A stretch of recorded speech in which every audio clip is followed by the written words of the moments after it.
দর্শক, যমুনা রেল সেতু উদ্বোধনের বিষয়ে আরো জানাতে টাঙ্গাইল থেকে যুক্ত হচ্ছেন সহকর্মী এম এ রাজ্জাক।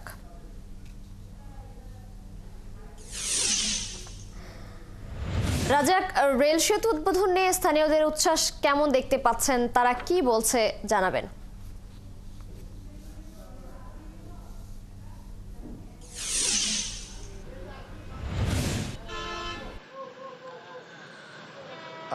রেল সেতু উদ্বোধন নিয়ে স্থানীয়দের মধ্যে যে উৎসাহ উদ্দীপনা রয়েছে সেটি আপনি দেখেন তিশা, যে এই মুহূর্তে কিন্তু এখানকার স্থানীয় যারা আছেন এবং আজকে যারা যাত্রী ঢাকায় অথবা উত্তরবঙ্গে যাবেন তারা কিন্তু একেবারেই উৎসাহ উদ্দীপনা নিয়ে উদ্গ্রীবের সাথে তারা এখানে অপেক্ষা করছে। তারা এই উদ্বোধনী যে রেলটি রয়েছে সেই রেলটিকে দেখছেন এবং তারা এখানে এসে নিজেদের সেলফি অথবা অনেকটাই ভিডিও তারা করছেন, যে কারণে আমরা বলতে পারি যে এখানে একটি উৎসবমুখর অবস্থা রয়েছে। আপনি তিশা দেখেন যে রেলটি উদ্বোধনী রেল বলা হয় তা সেই রেলটিকে কিন্তু দেখেন সাজানো হয়েছে এবং এই রেলে করেই কিন্তু রেল মন্ত্রণালয়ের যিনি সচিব রয়েছেন তিনি উদ্বোধন করবেন এবং এই রেলে করেই ইব্রাহিমাবাদ স্টেশন থেকে সিরাজগঞ্জের যে সায়দাবাদ স্টেশন রয়েছে সেই সায়দাবাদ রেল স্টেশনে যাবেন। সেখানে সাংবাদিকদের সাথে একটি সাংবাদিক সম্মেলন করার কথা রয়েছে এবং সেখানে তাদের সাথে মত বিনিময় করবেন এবং মত বিনিময় শেষে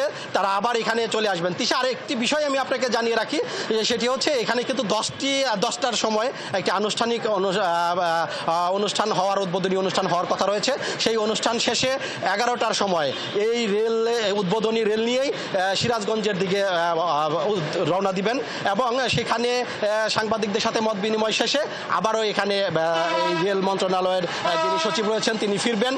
সেই সাথে আরেকটি বিষয় আমি যুক্ত করতে চাই, আপনি জানেন তিশা যে যমুনা সেতু যেটি রয়েছে এই ট্রেন কিন্তু যমুনা সেতুর সাথে আরেকটি সংযুক্ত ট্রেন লাইন রয়েছে। সেই সংযুক্ত ট্রেন লাইনের দিয়েই কিন্তু ইতিপূর্বে ট্রেন চলাচল করেছে, সেটি কিন্তু একেবারে অকেজ হয়ে পড়েছে। তার মানে সেই সেতু দিয়ে কিন্তু এই মুহূর্তে ট্রেন চলাচল করে না, যে কারণে এই এলাকার মানুষ এবং এই মহাসড়ক ধরে যারা নিয়মিত যাতায়াত করেন এই মহাসড়কে আপনি জানেন যে যমুনা সেতুটি কিন্তু সরু একটি সেতু। এই সরু সেতুর কারণে কিন্তু রাস্তার উভয় পাশে বা বলতে গেলে সেতুর উভয় পাশে দীর্ঘ যানজটের সৃষ্টি হয়।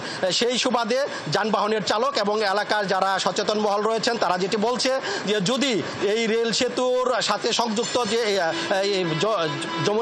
যমুনা সেতুর সাথে সংযুক্ত যে রেল সেতুটি রয়েছে সেটি যদি সড়ক পথের সাথে সংযুক্ত করা হয় তাহলে সেতুর প্রশস্ততা বাড়বে এবং সেই সাথে যে যানজটের বিষয়টি রয়েছে সেটি অনেকটা লাঘব হবে বলে এখানকার যারা সচেতন মহল এবং এই মহাসড়ক ধরে যারা প্রতিদিন যাতায়াত করে তারা এই বিষয়টি জানিয়েছেন এবং রেল কর্তৃপক্ষ যারা এখানে সেতু কর্তৃপক্ষ যারা রয়েছেন তারাও কিন্তু এই বিষয়টির সাথে একমত এবং তারা এই ব্যাপারে একটি প্রস্তাবনাও পাঠিয়েছে বলে আমাকে জানিয়েছেন। তিশা, রাজ্জাক, ধন্যবাদ আপনাকে। দর্শক, রেল সেতু উদ্বোধন নিয়ে স্থানীয়দের উচ্ছ্বাস সম্পর্কে জানাচ্ছিলেন আমাদের সহকর্মী এম এ রাজ্জাক।